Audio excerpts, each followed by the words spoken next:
just had lunch in this place, and good food there. And I'm in the Christian quarter of the Old City of Jerusalem, and we are off to get our first documentary segment on a place that I'd never even heard of until a few weeks ago.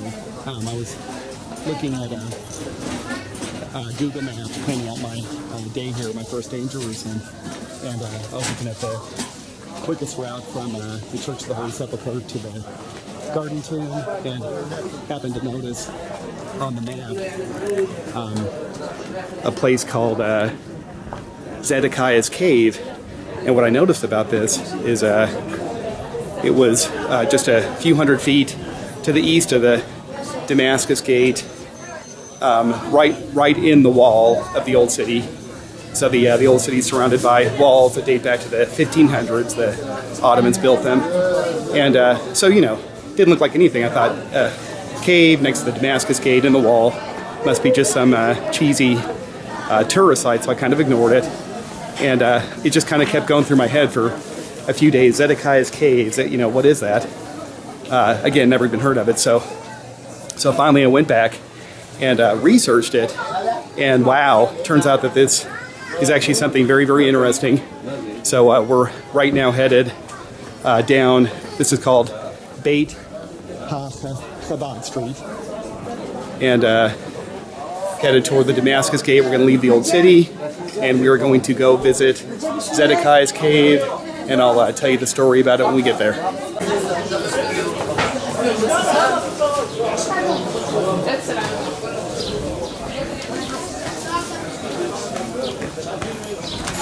Please, just saw a few of those guys run by yelling, so something going on somewhere.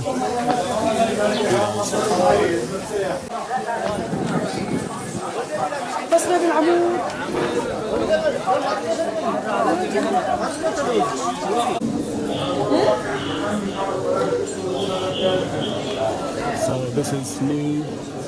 They're not letting us out of the Damascus Gate for some reason. Something's going on. So we'll see if Zedekiah's Cave is going to happen today. Not sure what this is. Never seen this before. That is over.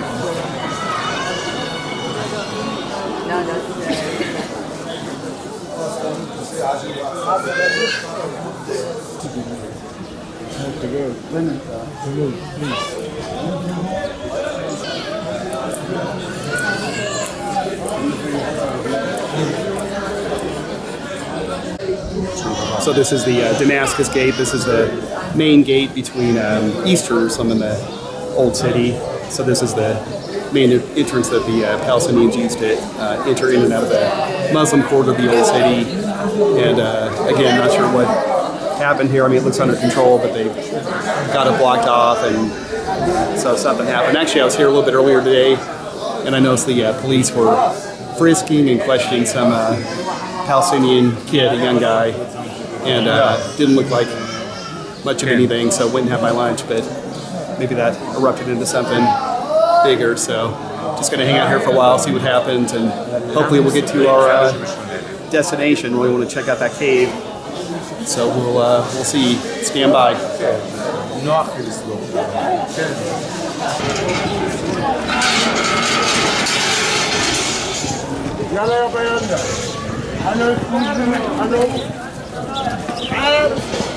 See, no big deal. They open the gate and everybody gets to go about their day. So still not sure what the incident was, but apparently nothing too major. So we're off to our destination, which is this direction.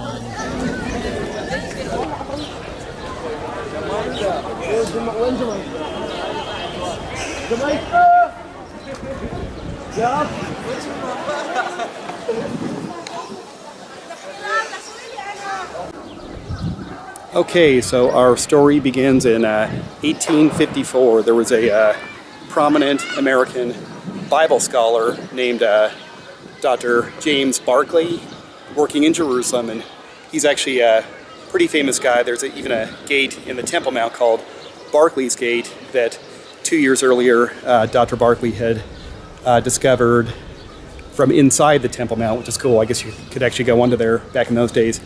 And that's right next to the western wall today, and that was a hidden gate, and it's still sealed off, of course. But that's right by the Mughrabi ramp. That's the ramp that goes up onto the Temple Mount that all the non-Muslims have to use. So anyway, so 1854, Dr. Barkley is taking a nice afternoon walk on a sunny winter day just outside the walls of the old city, and you can see it's the exact same walls today as then, and they're walking along, just an ordinary day. Dr. Barkley had his son and their dog with them, and all of a sudden the dog just disappeared. So they're looking for him, calling for him, whistling for him, and no sign. And so the boy starts climbing around some of the rocky cliffs that the wall is built on, which never even occurred to me before until I started to research the story. But sure enough, yeah, here's the wall, and here's some actual natural limestone cliffs that, at least in this area, were used as the foundation to build the wall by the Ottomans in the 1500s, Ottoman Muslims. So boy starts climbing on these walls, and all of a sudden he hears barking. So he starts poking around and finds a drainage hole where it had recently rained and there was water running down into it. So Dr. Barkley sticks his head down there and was shocked to see before him, underground of course, a huge cave that to this point no one in Dr. Barkley's time even knew existed. And this is the cave. And so they retrieved the dog, and Dr. Barkley and his son went home, and the next day Dr. Barkley and two of his colleagues disguised themselves as Arabs, and they made their way back outside the Damascus Gate, and then went up into a Muslim cemetery, which I'm not even sure where that is now. Maybe up in that area up there. Yeah, oh sure enough, right up there. Let me see if I can zoom in. I've never seen this before, but yeah, I'm guessing that behind that wall up there, I think I see headstones up there, I believe. So up there's the Muslim cemetery, and these three gentlemen dressed as Arabs hid in the Muslim cemetery until the gates of the city were sealed for the night. So once they were safe to come out, they made their way back to the hole in the ground and climbed down into it, made their way through the mud, and were kind of shocked and surprised, probably excited, I would be, to discover that there's a huge cave down there. So they spent the night in the cave, and they did some measurements and explored a bunch of different winding passages and tunnels. Probably just what I would have done. Man, sounds like fun to me. And so a newly discovered cave, again, newly discovered in Dr. Barkley's time. So they came out, and Dr. Barkley let the archaeological community know about it, and today it's a kind of a tourist site. But here is what we call it today. This is Zedekiah's cave, otherwise known as, what you see there, King Solomon's Quarries. And again, you know, first glance I thought, come on, fake tourist site, but no, this is actually legit. So we are going to go check out Zedekiah's cave, and never been in here. Again, new site for me, so let's see what we discover. So we are in Zedekiah's cave, and they must have known I was coming. Let's check this out. It says, please walk around the marked path. Leaving the marked path is strictly prohibited. So take away all my phone. So this is a very cool way. My first time seeing it. So this is a natural limestone cave that over many centuries has been expanded by quarrying operations. So this has been used as a quarry back about 3,000 years. So quite a long time, and the mind kind of begins to reel immediately, you know, what kind of work was done thanks to this quarry. So One hint right off the bat is that, again, this is a natural limestone cave, and the stone that comes out of this cave is called Jerusalem stone.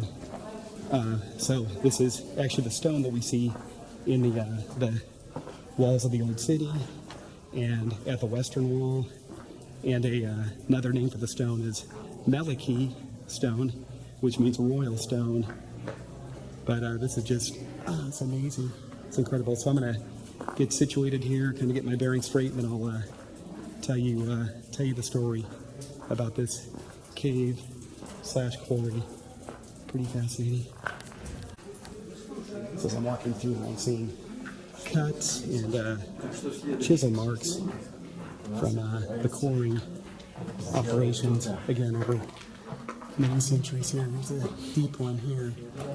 So you can see a lot of work's been done here. Look at this, big stones cut out, and up ahead I think I see maybe a stone that the miners had begun to dig out and shape, and maybe this one got abandoned or something, but this stone here has a little bit of a shape to it. Looks like, oh sure, you kind of see the square shape there, so that one looks like it's been cut. But yeah, just amazing how big this is. Wow. And water dripping down here. Wow, really is deeper than I expected in terms of where they just go here. But here again, cuts in the wall.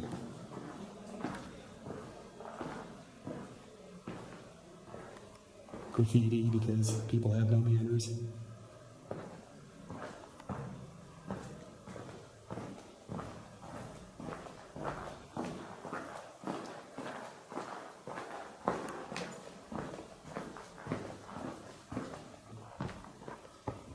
But wow, look at this.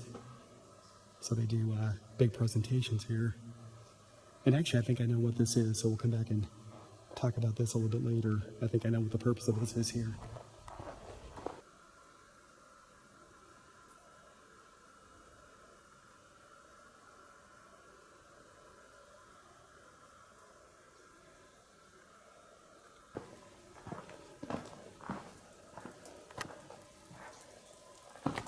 I don't know for sure, but I'm assuming it's okay to go down here.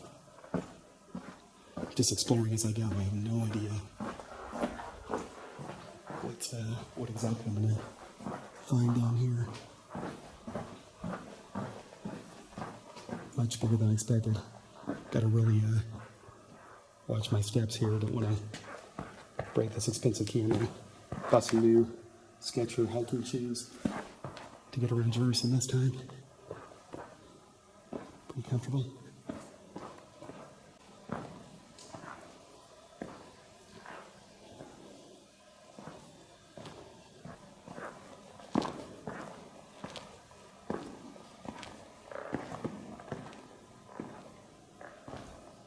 Oh boy. Here's the tempting part here. Look at this. Do not enter. So, this just may, well, I wouldn't say just may. This almost certainly is one of the ways to get into the natural cave system that extends from here. I'm going to pull out my flashlight. We'll look closer here. So now I've got my flashlight out, so I get a better look here. Very cool, but it looks like this actually was open at one point as a trail. It says security warnings, challenging trail, and for some reason now it's blocked off. Maybe it's too dangerous or something, so too bad. That is very, very tempting, but you know, don't want to go to jail over this.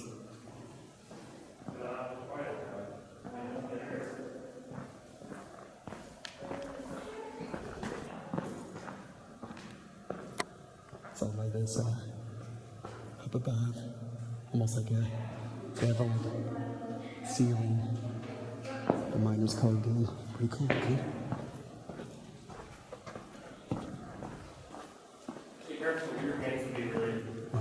people here, but a couple.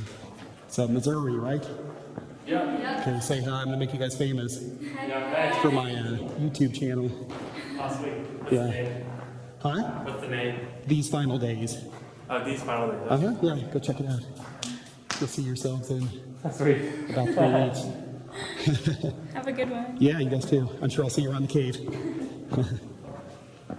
So when I said don't leave the marked paths, oh, huh? I thought I was being bad, but look. This is part of the path. Wow, this is so cool.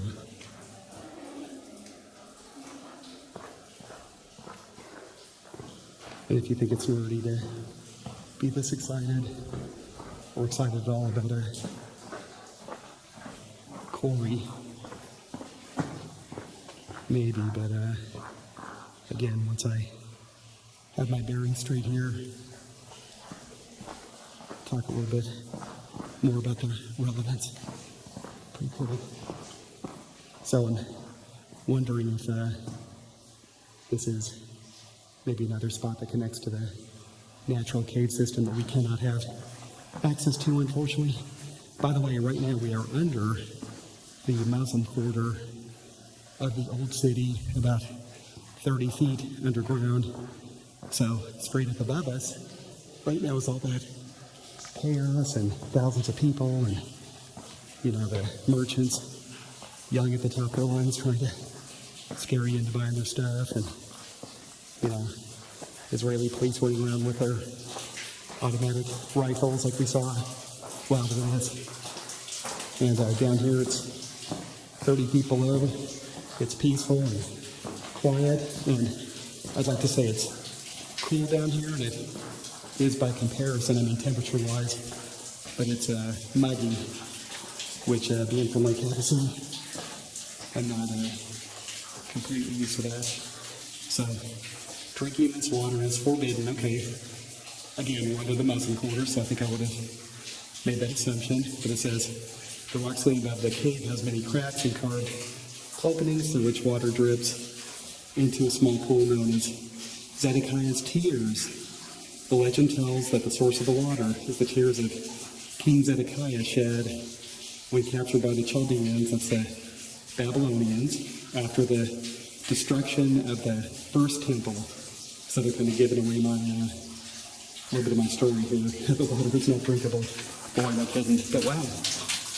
What that means then is that this isn't just, you know, modern drainage runoff, but, and actually you can see real clearly how smooth the stone is. So the spring here, I guess, has been running for many hundreds or more likely thousands of years. Zedekiah's tears. And I don't see where the water was here. Oh, I guess right here, baby. The channel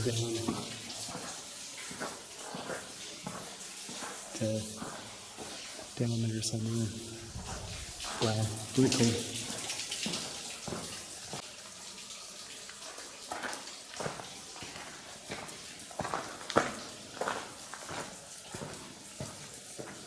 Supporting columns on both sides of the path are huge supporting columns dug out of the quarried rock. These columns were left by the stonecutters to support the rock ceiling, which measures 300 by 600 feet and weighs approximately 500,000 tons. Wow.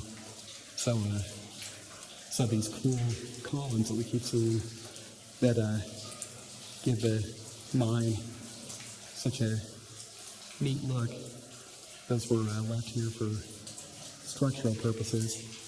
So I'm standing in the middle of 3 of them here, but sure makes it look neat down here. But I guess they didn't just leave it for the aesthetic value. Makes sense. So why is Zedekiah's cave also known as King Solomon's quarry? Well, again, this quarry dates back 3,000 years. So again, it's attached to a natural cave system, but the quarry itself, 3,000 years old, and 3,000 years ago, that was 1000 BC. That was the year that King Solomon, who was the son of King David, purchased a piece of land from a gentleman named Araunah on top of what's known as Mount Moriah, and this is what we know today as the Temple Mount. But King David was forbidden by God to build the temple because he had blood on his hands. He was a man of war, etc. So that task was passed on to his son Solomon, and King Solomon built what's known as the first temple, also known as Solomon's Temple.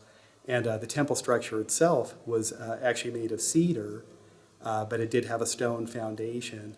And so the question is, where did the stones come from for the foundation of Solomon's Temple and the first Temple Mount, which was much smaller than the current Temple Mount? But let's take a look at a passage of Scripture. This is 1 Kings chapter 5, verses 15 through 17. It says, Solomon had 70,000 who carried burdens and 80,000 who quarried stone in the hills, besides 3,300 from the chiefs of Solomon's deputies, who supervised the people who labored in the work. And the king commanded them to quarry large stones, costly stones, and hewn stones to lay the foundation of the temple. So the theory, again, is that those stones for Solomon's temple, for the foundation of Solomon's temple, came from this quarry. So you might be wondering why pick the big room with all the chairs to tell this part of the story. So the reason is that in the 1860s, there was another archaeologist, very famous, named Sir Charles Warren.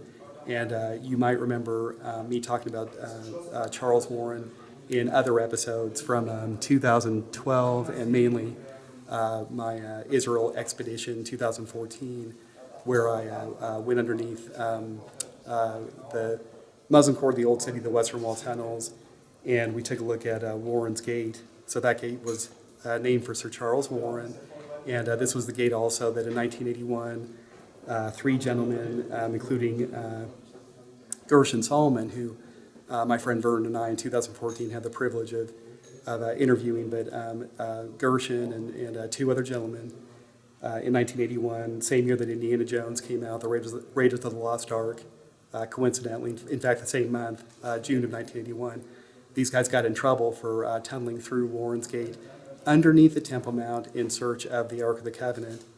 And so Charles Warren, pretty famous guy, but he was a member of the Order of the Freemasons. So the Freemasons, many of you probably already know, consider themselves to be spiritual descendants of King Solomon's stonemasons. So what is this room here? Well, Sir Charles Warren decided, again, back in the 1860s, that the Freemasons, this being Solomon's Temple, the stonemasons, I mean, if you're a Freemason, this is the place, right? So he decided that they should hold their meetings and their rituals in this cave. And to this day, the Freemasons hold an annual meeting in this cave. So when I first ran into this room a little while ago, that's the first thing that occurred to me. I thought this must be the Freemason meeting place. And then sure enough, I walked around and found a sign. Thank God for signs for us people who are new. So let's take a look at the sign here. There's the meeting room. There's the podium up there. And sure enough, this is kind of cool. This is called the Freemasons Hall. Members of the Freemason Society number among the many European tourists and visitors who have come to see the cave after it was discovered in the winter of 1854. Again, that was by Dr. James Barclay.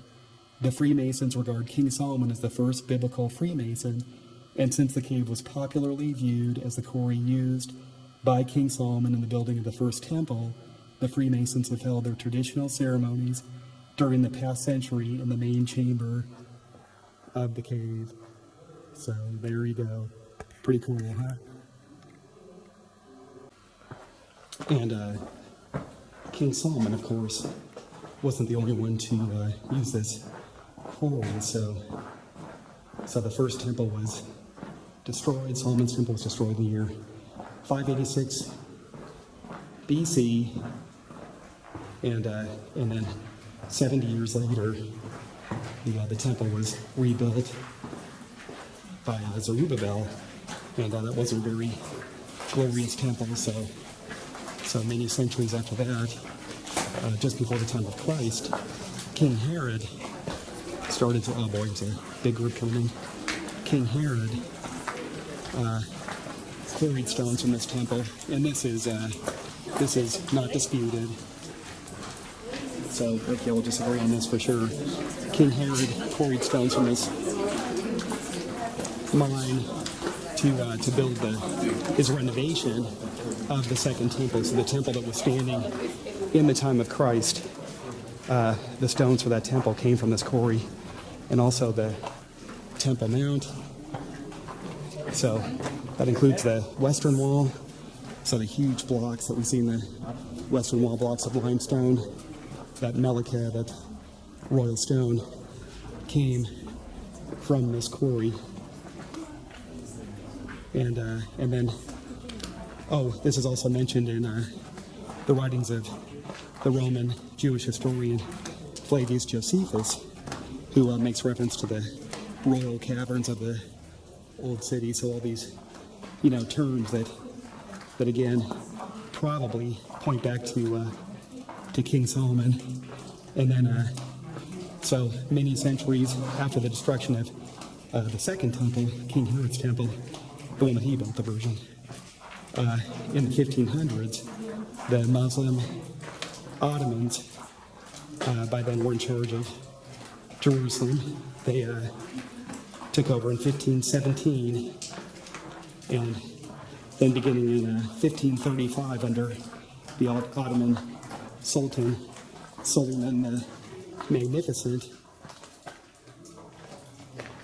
stones were quarried from here to rebuild the city walls. So the city walls that we see today were built again in the 1500s, and they're about 2.5 miles long, tall. So lots of stones went into the walls, and those stones came from this mine.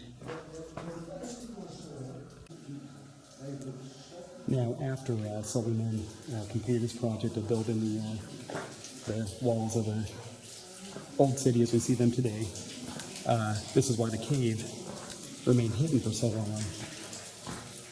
He ordered the cave sealed off and buried and hidden because he was concerned of foreign invaders being able to sneak into the city through this mine and the natural cave system that it attaches to. So this gets us to why this is called Zedekiah's Cave. So we're back here at the spot known as Zedekiah's Piers.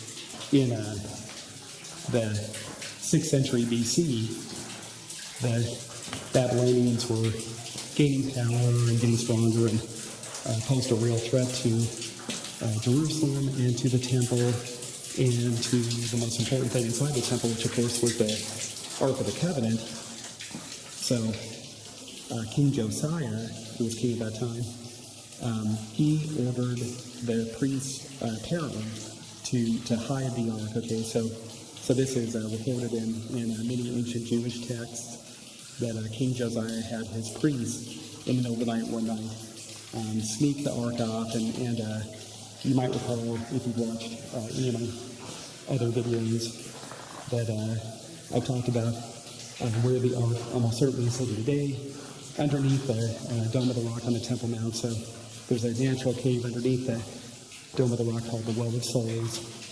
And if one goes into the Well of Souls, which is now a Muslim prayer room, of course we can't go in there. That's been completely off limit to non-Muslims for years. And you may have seen me try to get in there a few times in my earlier videos. But if you stomp your foot on the floor of the Well of Souls, it makes a hollow, resounding sound, which suggests the existence of another cave underneath the Well of Souls. So according to Rabbi Richmond, Rabbi Chaim Richmond, who's the director of the Temple Institute, who I had the honor and privilege of interviewing in 2012, told me, he said, hey, it's no secret where the Ark is. We the Jews have not been hiding this information. The Ark of the Covenant is underneath the Dome of the Rock. It would just take, heavy machinery to get to it, bulldozers and all that. So the question is, how did the priests in Josiah's day get the ark into its hiding place, if it is there, and I happen to believe that it is. I believe that story. In fact, Maimonides, famous Jewish sage, writing in the 12th century, penned a very famous work called the Mishnah Torah. And in the Mishnah Torah, he describes how King Solomon, anticipating that that Israel's enemies would come and try to steal the ark, because of course under his father, King David, this had already happened. The Philistines stole the ark and kept it down in what's known today as Gaza for some time, until God sent a terrible plague, and then they sent it back to King David. So Maimonides records how King Solomon purposely devised a plan to hide the Ark of the Covenant, should it ever be threatened by Israel's enemies. So Josiah, he followed King Solomon's plans and spirited away the ark in the middle of the night. And the big question is, not just where did they take it to, but how did they get it there? So in 2012, I think it was, I have it in my notes here somewhere, episode 6 or something, where I'm up on the Dome of the Rock talking, I describe one theory, just one, that I found online and could never corroborate it. In fact, I can't even find the source again. But someone had suggested that there's a trapdoor on the top of the Temple Mount where the chamber of wood once stood. That was in the outer courtyard of King Herod's temple, the second temple. But again, completely uncorroborated, unsubstantiated. So here's another thought. So King Zedekiah, so the story is several kings after the time of Josiah. There were several more kings, and then Zedekiah was king of Judah. And sure enough, the Babylonians were on their way, 586 BC. They invaded the city. They destroyed the temple, and poor King Zedekiah tried to escape. Well, what does the Bible say? That he escaped through a cave system that ran under the city. So the thought, of course, is that this is the cave system. So there's even sources, some of them very old, that say that this natural cave system extends for 18 miles to the south and at least 13 miles toward Jericho. And this was the route that King Zedekiah took. Unfortunately, the Babylonians caught wind of it, and they met him on the other side. So when he exited the cave, they caught him and killed him. And this is why we have the Zedekiah's, tears thing going on, because the poor guy got killed. So of course, once I started to pick up on this idea about the Ark of the Covenant, I started to research, thoroughly online, and found a few interesting online sources. And these are, just like general tourist sites, things like that. So nothing fully corroborated here. But one source I found online says, Zedekiah's cave connects to a system of tunnels and caves used by the Jewish priests of the Old and New Testament to move about under the Temple Mount. So that it just, fascinating thought, and kind of makes sense. There's another source that says that actually it's an ancient. This one is, more credible. This is another 12th century text called the Bamidbar Rabbah, and it says that Zedekiah's cave, again, extended 18 miles to the south and connected to the city of David, and this would have run it underneath the Temple Mount. So the direction that the camera is pointed right now, that's kind of the general direction of the Temple Mount.